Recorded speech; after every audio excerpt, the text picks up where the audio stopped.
디지털 배움터 기초. 나도 프레젠테이션 전문가. 자, 여러분, 화면에 사과 보이시죠? 여러분은 지금부터 이 사과를 먹어야 되는 이유를 전달해야 합니다. 어떻게 해야 할까요? 일단 말로 설명하는 방법이 있겠죠? 또 종이에 관련 내용을 적어서 전달하는 방법도 있죠. 빔 프로젝트를 사용하면 컴퓨터뿐 아니라 DVD나 스마트폰 등을 연결해서 보여줄 수도 있습니다. 또는 전자칠판을 이용할 수도 있겠죠. 컴퓨터에서 만든 자료를 보여주면서 현장에서 전자펜으로 메모나 강조까지 가능합니다. 자, 여러분이라면 어떤 방법을 선택하시겠습니까? 여러분 안녕하세요. 만나서 반갑습니다. 저는 이지훈이라고 합니다. 여러분들이라면 사과를 먹어야 되는 이유를 어떻게 전달하실 건가요? 빔 프로젝터나 전자칠판이 효과적인 건 알겠는데 막상 선택을 하자니까 좀 망설여지진 않으신가요? 그렇다면 프레젠테이션 자료는 어떻게 만들어야 될까요? 프레젠테이션 도구를 활용한다면 여러분들의 고민을 해결할 수 있을 것 같습니다. 효과적인 발표 자료를 만들기 위한 프레젠테이션 도구 활용법, 오늘 저와 같이 한번 배워볼까요? 오늘은 다양한 프레젠테이션 도구와 파워포인트 테마를 활용하는 방법, 그리고 멀티미디어 자료를 활용하는 방법에 대해 알아보도록 하겠습니다.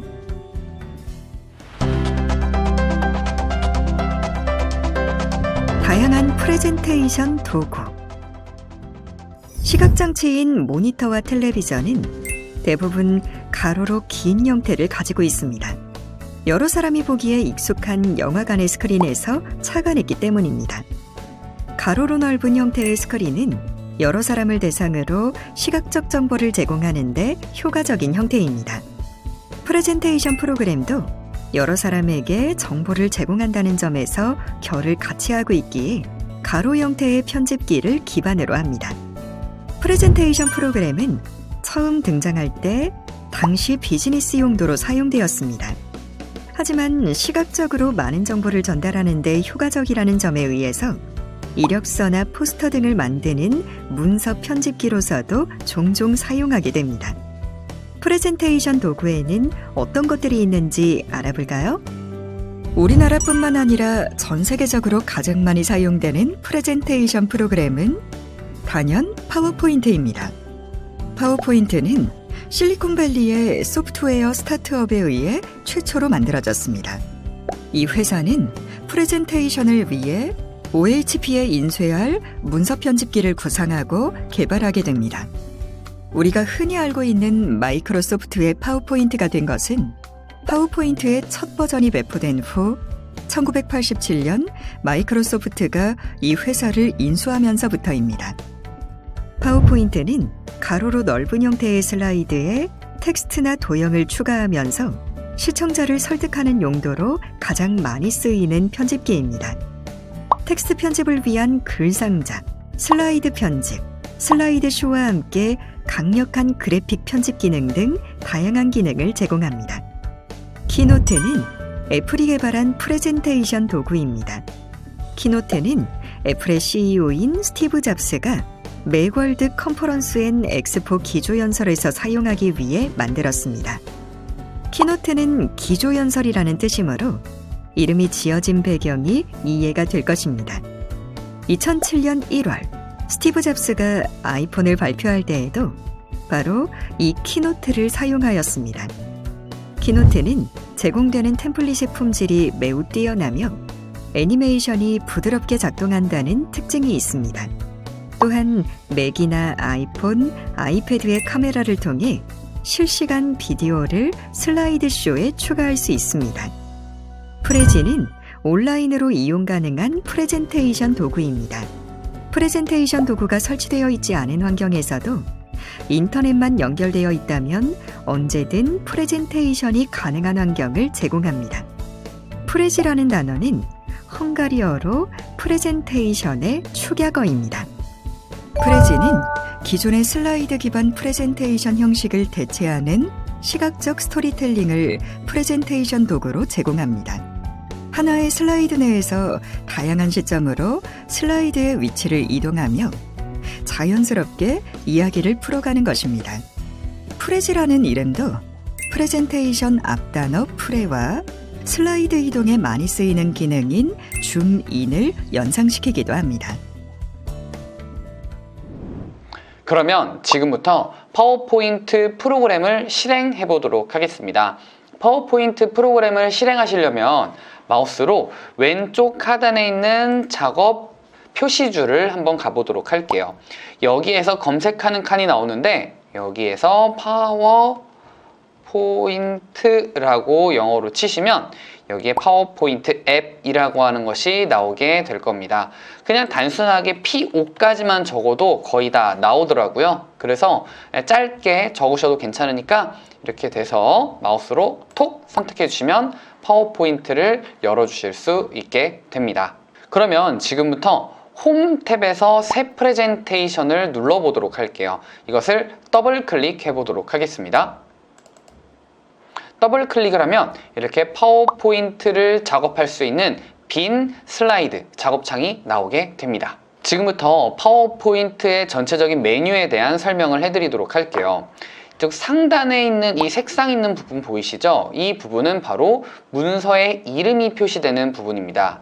그리고 중간에 있는 이 검색이라고 하는 것은 혹시라도 찾고 싶은 기능이 있다면 여기에서 검색을 하시면 되는 거고요. 그러면 여기 아래쪽으로 조금만 더 내려보시면요, 창을 조절할 수 있는 칸도 있습니다. 여기 보시면 창 조절 보이시죠? 이게 크기를 작게 했다가 그리고 크게 했다가 할 수 있는 방법이라고 보시면 되겠습니다. 그럼 여기 아래쪽에 있는 이 메뉴들은 뭘까요? 이 메뉴들은 바로 지금 내가 사용하려고 하는 기능들을 담아둔 곳입니다. 삽입, 그리기, 디자인 등 다양한 기능들을 활용해 주실 수 있고요. 그리고 그 아래쪽에는 무엇이 있느냐? 바로 빠른 실행 도구 모음이라고 하는 것을 찾아주실 수 있습니다. 자, 그럼 왼쪽에 있는 이 공간은 뭔가요? 그러면은 왼쪽은 축소판 그림창이라고 생각해 주시면 되겠습니다. 그러니까 모든 슬라이드를 축소판으로 볼 수 있게끔 해주는 곳이고요. 이제 오른쪽에 있는 이거는 말 그대로 작업을 하는 공간이다 라고 생각해 주시면 되겠습니다. 그리고 오른쪽 이제 하단 보이시죠? 이 하단은 슬라이드의 번호와 언어, 그리고 메모, 디스플레이 설정, 그리고 각종 슬라이드 모드를 선택하실 수 있게 되는데요. 기본 슬라이드 모드와 여러 슬라이드, 그리고 읽기용 보기, 그리고 마지막 여기 있는 슬라이드 쇼까지 선택을 해주실 수 있게 됩니다. 그리고 오른쪽 하단에 있는 이 플러스 마이너스 버튼, 퍼센트 보이시죠? 이것이 바로 화면을 확대하고 축소할 수 있게끔 해주는 기능인데요. 축소 마우스로 눌러보시면은 슬라이드가 전체적으로 축소가 되고요. 그리고 플러스를 누르면 확대가 되는 것을 볼 수 있습니다.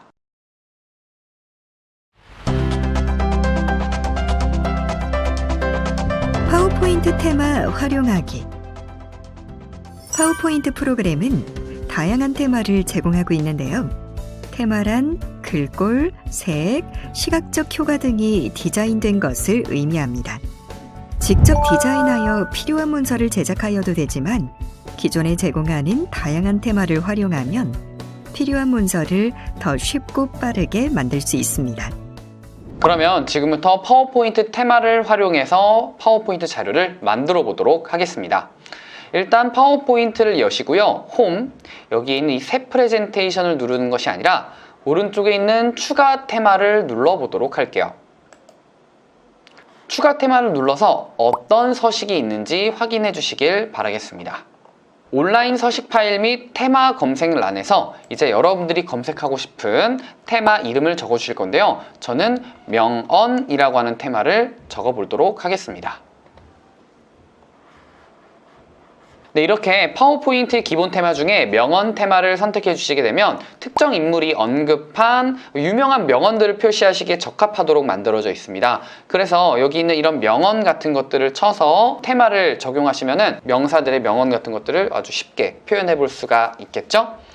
자, 명언을 선택해서 나오는 것들이 있는데 오른쪽 상단에 있는 이 명언이라고 하는 것을 선택해서 명언이라고 하는 것을 만들어 보겠다. 여기 색상도 나름대로 설정해 볼 수도 있고요. 다른 이미지 누르면은 어떻게 적용되는지 보이시죠? 이렇게 한 다음에 만들기를 눌러주시면 되겠습니다. 자, 이렇게 테마를 적용한 슬라이드를 보고 있는데요. 여기 안쪽에 텍스트를 입력해 보도록 하겠습니다. 텍스트 같은 경우에는 저는 어떻게 입력을 해볼 거냐면요. 명언에 관련된 거니까 가슴을 울리는 명언 모음이라고 적어보도록 하겠습니다. 자, 지금부터는 슬라이드 하나를 더 추가를 해볼 건데요. 왼쪽 상단에 있는 슬라이드 축소판을 선택하시고 이 상태에서 엔터 키를 누르시면 이렇게 슬라이드 하나를 새롭게 추가를 해주실 수 있습니다. 그리고 상단에 있는 제목에 유명인의 이름을 적어보도록 할게요. 자, 이렇게 입력을 했고요. 이제 왼쪽 상단에 있는 삽입 그리고 이미지, 그림을 눌러보도록 할게요. 여기에서 이 디바이스, 스톡 이미지, 온라인 그림 등 다양한 옵션을 통해서 그림을 삽입해 주실 수가 있게 되는데요. 저는 그냥 온라인 그림을 눌러보도록 하겠습니다. 자, 이렇게 온라인 그림을 통해서 여기에서 제가 스티브 잡스라고 입력해 보도록 하겠습니다. 그러면 스티브 잡스와 관련한 다양한 이미지가 나오게 되죠. 여기 있는 것을 그대로 선택하시고 삽입을 눌러주시면 스티브 잡스 이미지가 들어간 이런 화면을 만나실 수가 있게 됩니다. 자, 여기에서 제가 추가적으로 하나만 더 설명을 해드리자면요. 여기 있는 이 그림을 누르시면 이 세 개의 옵션이 나왔잖아요. 첫 번째, 이 디바이스라고 되어 있는 거는 지금 현재 PC 안에 저장되어 있는 이미지를 삽입하겠다라는 뜻입니다. 그래서 이미지 파일이 있다면 여긴 이 디바이스를 눌러주시면 되는 거고요.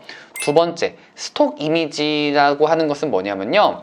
포토스톡과 같은 사이트 등에서 제공하는 고품질의 이미지를 다운로드 받을 수 있게끔 마이크로소프트 365 사용자분들께 제공하고 있는 이미지입니다. 예를 들어서 제가 이거 한번 눌러볼게요. 이걸 누르면은 마이크로소프트사에서 제공하는 고품질의 이미지를 여기서 그냥 클릭 한 번으로 다운로드 받아주실 수가 있게 됩니다. 그래서 만약에 스톡 이미지 같은 기능을 사용하고 싶으시다면 최신 버전을 활용하시는 걸 추천할게요. 자, 그림과 저작권 정보가 같이 삽입이 됐다면요. 이미지를 딱 원하는 위치로 이동을 시켜보도록 하겠습니다. 그리고 삽입, 여기 보시면 일러스트레이션 그룹이 보이시죠? 여기에서 도형을 선택해 보도록 하겠습니다. 도형을 선택하셔서 여기 있는 이 텍스트 상자, 제일 첫 번째 있는 이것을 선택해서 오른쪽에 콕 하고 찔러 보도록 하겠습니다. 그냥 누르는 거라고 생각해 주시면 돼요. 텍스트 상자가 입력이 됐다면 여기에 명언을 삽입해 주시면 되겠습니다. 이후에 텍스트를 드래그 해주시면 이렇게 텍스트 옵션들이 나오게 되는데요. 여기에서 글꼴의 크기를 마우스로 하나하나 선택해서 조절해 줄 수도 있기도 하고요. 아니면 오른쪽에 있는 버튼을 눌러서 확대하고 축소해서 글꼴 크기를 다소 키워주도록 하겠습니다. 이후에는 색상도 바꿔줄 수 있는데 색상은 일단 바꾸지 않고 아무 옵션 선택하지 않은 상태에서 텍스트의 위치를 이렇게 변경해 주도록 할게요. 그러면 테마를 활용해서 첫 번째 슬라이드 이렇게 만들어 봤고요. 그리고 두 번째 스티브 잡스의 명언까지 만들어 봤습니다. 멀티미디어로 표현하기. 발표나 회의, 교육 자료에 텍스트나 도형, 그림뿐만 아니라 동영상을 활용하면 더욱 효과적으로 내용을 전달할 수 있습니다. 최근에는 스마트폰으로 영상을 촬영하기가 쉽고 유튜브에서 동영상을 찾기가 쉽기 때문에 영상 활용 빈도가 높아졌습니다. 파워포인트에는 내 PC에 저장된 영상 파일뿐만 아니라 온라인 동영상 플랫폼에 있는 영상까지 쉽게 올릴 수 있습니다. 두 가지 모두 알아보겠습니다. 지금부터는 내 컴퓨터에 있는 동영상을 삽입해 보도록 할게요. 파일, 새로 만들기를 통해서 새 프레젠테이션을 만들어 주도록 하겠습니다. 이후에 상단 메뉴 삽입 탭 오른쪽에 가시면 여기에 비디오라고 하는 것을 찾아주실 수 있게 됩니다. 비디오를 선택해 주시고요. 이 장치를 눌러주도록 하겠습니다. 이후에 여러분들께서 원하시는 영상을 선택하시고 그리고 오른쪽 하단에 있는 삽입을 눌러주시면 되겠습니다. 동영상을 삽입했으면 오른쪽 상단에 있는 재생 탭을 눌러주시고요. 여기에서 마우스 클릭 시가 아닌 자동 실행을 선택해 보도록 하겠습니다. 여기 있는 이 자동 실행을 선택해 주시는 이 탭을 보시면은 마우스 클릭 시, 자동 실행, 클릭할 때 이 세 가지가 보이게 될 겁니다. 이게 각각 어떤 기능을 하냐면요. 첫 번째 마우스 클릭 시는 슬라이드 쇼에서 슬라이드 아무 곳을 클릭하면 재생이 되는 것을 말하고요. 그리고 두 번째 자동 실행은 클릭하지 않아도 슬라이드 쇼가 실행이 됐을 때 자동으로 재생이 되는 것을 말합니다. 그리고 세 번째, 클릭할 때는 동영상을 직접 마우스로 클릭할 때만 재생이 된다는 것 알아주시길 바랍니다. 이 상태에서 상단 메뉴 슬라이드 쇼, 그리고 처음부터 또는 현재 슬라이드부터를 눌러주셔도 되고요. 아니면 오른쪽 하단에 있는 슬라이드 쇼, 아니면 F5를 누르셔도 됩니다. 슬라이드 쇼 눌러볼게요. 그러면 자동으로 영상이 재생되는 것을 확인해 주실 수 있습니다. 그런데 여기에서 제가 팁 하나 알려드리자면요. 영상을 파워포인트 자체 내에 바로 삽입을 할 수도 있는데 삽입을 하게 되면 영상의 용량만큼 PPT 파일도 커져 버립니다. 그렇기 때문에 삽입을 하는 것이 아니라 영상을 연결하는 형태로도 삽입해 주실 수 있게 됩니다. 그 방법은 삽입 오른쪽에 있는 미디어, 비디오 이 장치를 다시 눌러볼 거고요. 영상을 선택했을 때 바로 삽입을 누르는 것이 아니라 오른쪽에 있는 화살표 버튼을 눌러서 파일에 연결을 해주시기만 하면 PPT 용량이 커지지 않게 됩니다. 지금부터는 외부 동영상을 파워포인트에 연결해 보도록 할게요. 일단 여러분들께서 보여주고자 하는 유튜브 영상을 들어가 보도록 할게요. 그리고 영상을 선택해 보도록 하겠습니다. 이때 영상의 아래쪽에 보면 공유 버튼이 있는데요. 이 공유 버튼을 클릭해 주시고요. 여기 아래쪽에 있는 주소를 복사해 보도록 하겠습니다. 이렇게 복사를 하셔도 되고요. 아니면 상단 주소창에 있는 이 링크를 그대로 복사를 하셔도 상관이 없습니다. 마우스 오른쪽 복사해 볼게요.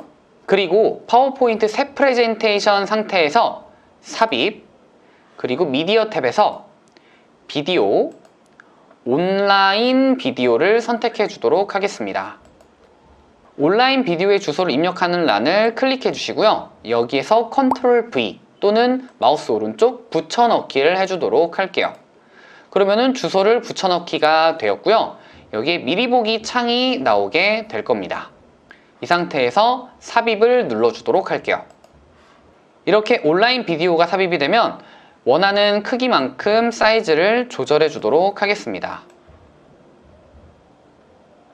지금 상태에서 화면을 봤을 때 해상도가 굉장히 떨어져 보이잖아요. 근데 이때는 마우스로 재생 버튼을 선택해 주시면 다시 화질이 선명하게 나올 테니까요. 걱정하지 않으셔도 될 것 같습니다. 또한 이렇게 연결된 링크는 인터넷이 연결되어 있는 상태에서만 재생을 해 주실 수가 있습니다. 그래서 만약에 프레젠테이션을 하실 때 유튜브 영상을 꼭 보여줘야 된다 라고 하신다면 인터넷 연결 상태를 꼭 확인해 주시기 바라겠습니다. 자, 이후에 슬라이드 쇼를 눌러보도록 할게요. 여기에서 마우스로 영상을 클릭해 주시면 자동으로 영상이 재생되는 것을 확인해 주실 수 있습니다.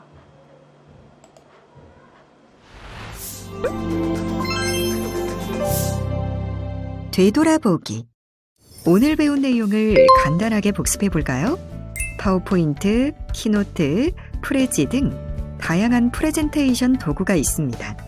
슬라이드에 텍스트나 도형을 추가하는 파워포인트는 시청자를 설득하는 용도로 가장 많이 사용되며 애플사의 키노트는 템플릿의 품질과 애니메이션이 뛰어나다는 장점이 있습니다. 프레지는 시각적 스토리텔링을 프레젠테이션 도구로 제공합니다. 파워포인트에 새 프레젠테이션을 생성하면 다음과 같은 화면을 확인할 수 있습니다. 창 조절, 사용하는 기능을 모아둔 메뉴, 빠른 실행 도구 모음, 축소판 슬라이드, 작업 공간, 그리고 슬라이드 모드 및 설정을 관리할 수 있습니다. 파워포인트는 다양한 테마를 제공하고 있습니다. 직접 디자인하거나 파워포인트에서 제공하는 다양한 테마를 활용할 수 있습니다. 또한 기존 테마에 원하는 색상을 선택하거나 새로운 이미지를 넣어 꾸밀 수 있습니다. 동영상을 활용하면 더욱 효과적으로 내용을 전달할 수 있습니다. 메뉴의 삽입 항목에서 미디어를 클릭하여 비디오를 삽입합니다. 영상 삽입 후 오른쪽 상단의 재생 탭에서 영상 실행 시점을 조정할 수 있습니다. 마우스 클릭시를 선택하면 슬라이드 쇼에서 슬라이드 아무 곳을 클릭하면 재생되며 자동 실행 시에는 클릭하지 않아도 슬라이드 쇼가 실행됐을 때 자동으로 재생됩니다. 그리고 클릭할 때를 선택하면 동영상을 직접 마우스로 클릭할 때만 재생됩니다. 프레젠테이션 전문가가 되는 방법. 가장 중요한 건 프레젠테이션 자료에 담길 내용이라고 생각합니다. 그런데 아무리 좋은 내용이 있어도 효과적으로 전달을 하지 못한다면 소용이 없겠죠? 좋은 내용을 더 효과적으로 전달하는 방법, 바로 프레젠테이션 도구를 잘 활용하는 것입니다. 자, 오늘 배운 내용을 통해서 여러분들 모두 프레젠테이션 전문가가 되기를 바랍니다. 이 시간 마쳐보도록 할게요. 저는 이지훈이었습니다. 감사합니다.